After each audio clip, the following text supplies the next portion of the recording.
കോൺഗ്രസിൽ വീണ്ടും ട്വിസ്റ്റ്. ഋതുപ്രതാപ് ബാനർജി വിളിച്ചു ചേർത്ത യോഗത്തിൽ 32 പാർട്ടി MLA-മാർ മാത്രമേ പങ്കെടുത്തുള്ളൂ. ഋതുപ്രതാപ് ബാനർജിയെ പ്രതിപക്ഷ നേതാവാക്കാൻ 58 MLA-മാരാണ് ഒപ്പിട്ടിരുന്നത്. ബി ബാലഗോപാൽ വിവരങ്ങളുമായി ചേരുന്നു. Balagopal, good morning. അവിടെ വീണ്ടും ട്വിസ്റ്റ്. ഈ പറഞ്ഞ ആൾക്കാരൊന്നും പങ്കെടുത്തില്ല. എന്താണ് അവസ്ഥ? വിവരങ്ങൾ എന്തൊക്കെ?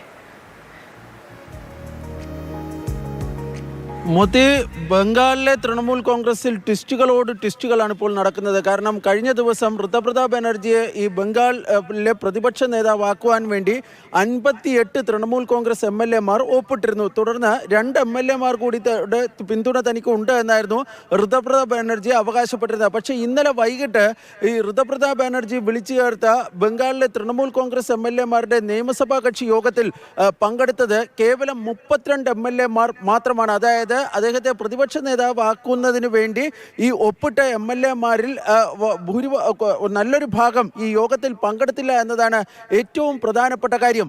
ഇനി അവിടെ കൊണ്ട് നിൽക്കുന്നില്ല. ഈ പങ്കെടുത്ത 32 MLA-മാരിൽ 16 MLA-മാർ ഇന്നലത്തെ യോഗത്തിൽ ഒരു ആവശ്യം ഈ ഋതുപ്രതാപ് ബാനർജിയോട് ആവശ്യപ്പെട്ടു. അതായത് മമതാ ബാനർജിയെ തങ്ങളുടെ ഈ ബ്ലോക്കിൻ്റെ അല്ലെങ്കിൽ ഈ പാർട്ടിയുടെ ഈ ചെയർപേഴ്സണായി അറിയിച്ചുകൊണ്ട് സ്പീക്കർക്ക് കത്ത് നൽകണം എന്നതാണ്.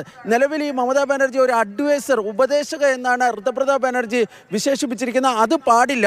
അവരെ ചെയർപേഴ്സണായി നിയമിച്ചുകൊണ്ട് കത്ത് നൽകണമെന്നാണ് ആവശ്യപ്പെട്ടിരിക്കുന്നത്. അങ്ങനെ അല്ല എങ്കിൽ തങ്ങൾ ഈ ബ്ലോക്കിൽ നിന്ന് പുറത്തേക്ക് പോകുമെന്ന് അവർ വ്യക്തമാക്കുകയും ചെയ്തു. കാരണം തങ്ങളുടെ എല്ലാം രാഷ്ട്രീയ ജീവിതത്തിൽ മമതാ ബാനർജിയുടെ പങ്ക് വളരെ നിർണായകമാണ്. അതുകൊണ്ട് മമതയെ ഇതാക്കിയില്ല എങ്കിൽ, ചെയർപേഴ്സൺ ആക്കിയില്ല എങ്കിൽ തങ്ങൾ പാർട്ടി വിടുമെന്നാണ്, തങ്ങളുടെ ഈ ഋതുപ്രതാപ് ബാനർജിയോടൊപ്പമുള്ള ബ്ലോക്കിൽ നിന്ന് വിടുമെന്നാണ് അറിയിച്ചിരിക്കുന്നത്.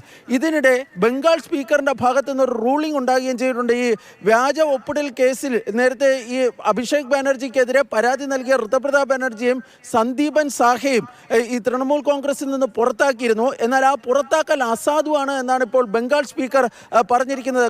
കാരണം കാണിക്കൽ നോട്ടീസ് നൽകേണ്ടതുണ്ട്, അതിന് മറുപടി നൽകാൻ സമയം അനുവദിക്കേണ്ടതുണ്ട്. അതല്ലാതെ ഏകപക്ഷീയമായുള്ള പുറത്താക്കൽ ഈ അനുവദിക്കില്ല, അത് അസാധുവാണ് എന്ന് ബംഗാൾ സ്പീക്കർ റൂളിംഗ് നൽകുകയും ചെയ്തിട്ടുണ്ട്.